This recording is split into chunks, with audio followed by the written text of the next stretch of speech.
One thing that I see often with women is that their health doesn't get ignored because they do not care. Many times, their health gets pushed aside because everything else feels so urgent. The family needs something, the children need something, work needs something, the house needs something, the relationship needs attention, someone is depending on them, something has to be handled, and before they even realize it, their own body becomes the thing that they keep postponing. They tell themselves, I'll get back to myself later. I'll start again next week. I just need to get through this busy season. I'll focus on my health when things calm down. But many times, things don't calm down on their own. There is always another responsibility, another demand, another deadline, another person who needs support, another reason to wait. And if you're used to being that person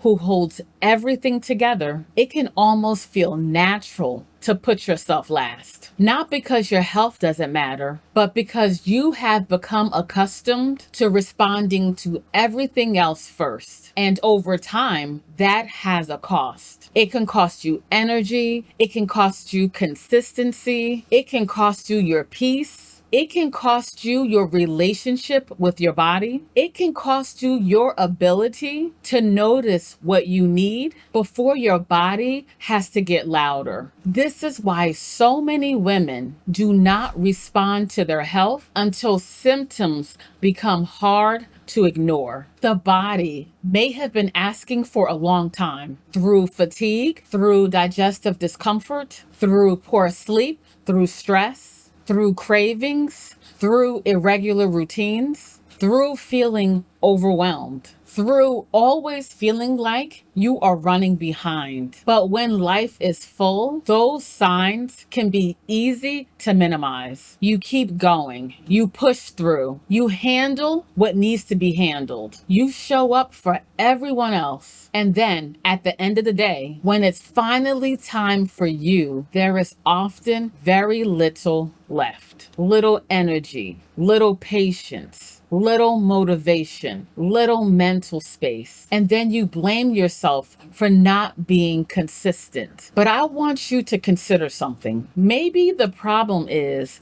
that your health has not been given a real place inside the structure of your life. It's been treated like something extra, something that you will get to when there is time, something that you will focus on once everything else is settled, something you restart after life gets messy. But your body cannot live on what is left over. Your body needs rhythm, it needs rest, it needs nourishment, it needs structure. It needs moments where you stop responding to everyone else long enough to ask, what do I need right now? And for many women, that question can feel uncomfortable because they are so used to being needed. They are so used to carrying. They are so used to managing. They are so used to making sure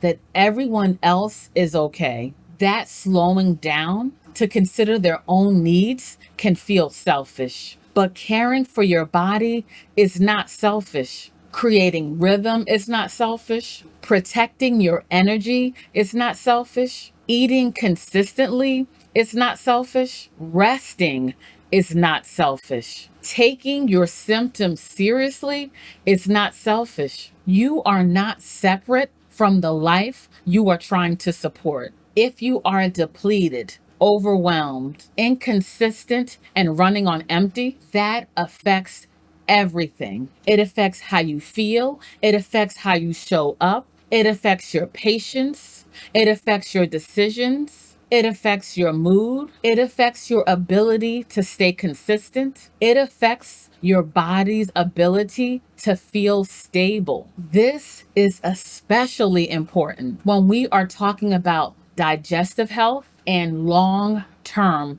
health change, because digestive stability is not only about food, it's also about the life underneath the food choices. If your meals are inconsistent because you're always rushing, if your sleep is always disrupted because you never truly wind down, if your stress is high because you're carrying too much, if your nervous system is constantly activated because there is always something to respond to, then it can be very difficult for your body to feel settled. And this is where women often get caught in a cycle. They wait until things get bad enough. Then they get serious. They clean things up. They start taking better care of themselves. They feel a little better, then life gets busy again. The routine fades. Their needs get pushed aside.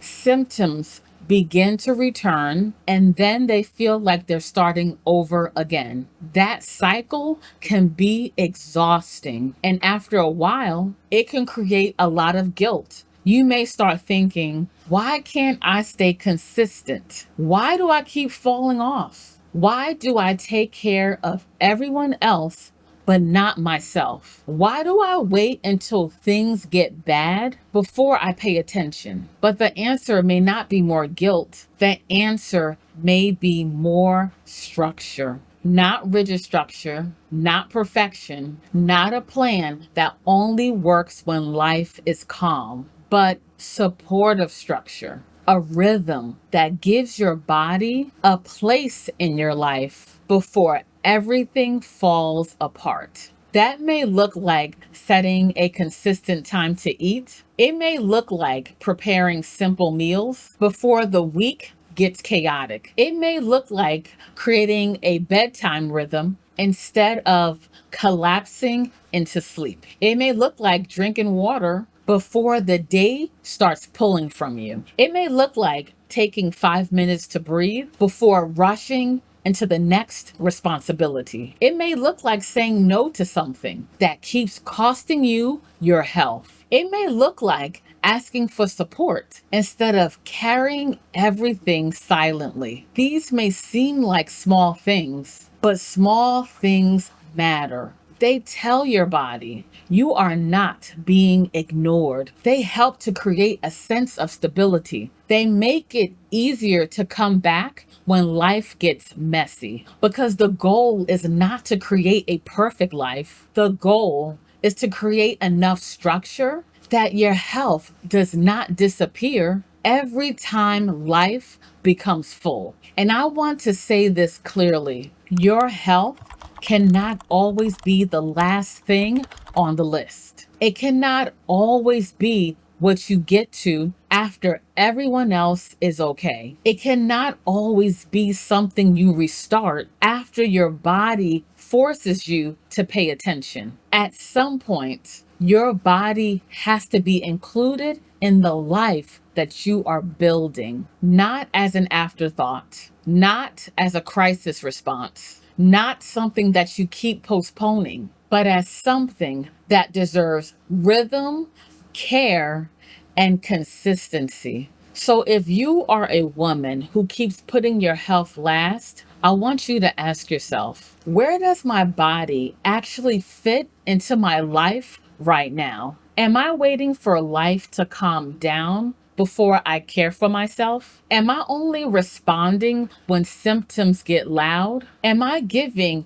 everyone else my best and giving my body whatever is left? Am I trying to be consistent without creating the structure that consistency needs? These are important questions, not because you need more shame, but because you need more honesty. You need to see the pattern clearly before you can change it. At Life, Strength, and Health, we talk a lot about digestive stability, rhythm, and structure because the body does not exist outside of your daily life. Your routines matter. Your stress matters. Your sleep matters. Your meals matter. Your capacity matters. Your relationship with your own needs matters. And if you want your progress to hold, your health has to become part of the structure of your life, not something you keep trying to squeeze in after everything else. If this resonates with you, we've created a free resource called Why Your Gut Progress Keeps Falling Apart, the Digestive Stability Scorecard. It helps you to look at foundational areas that may need more support before adding another diet, supplement, or protocol. You can download it using the link below. And if you feel like you keep starting over because your health keeps getting pushed back behind everything else, this may be a good place to begin.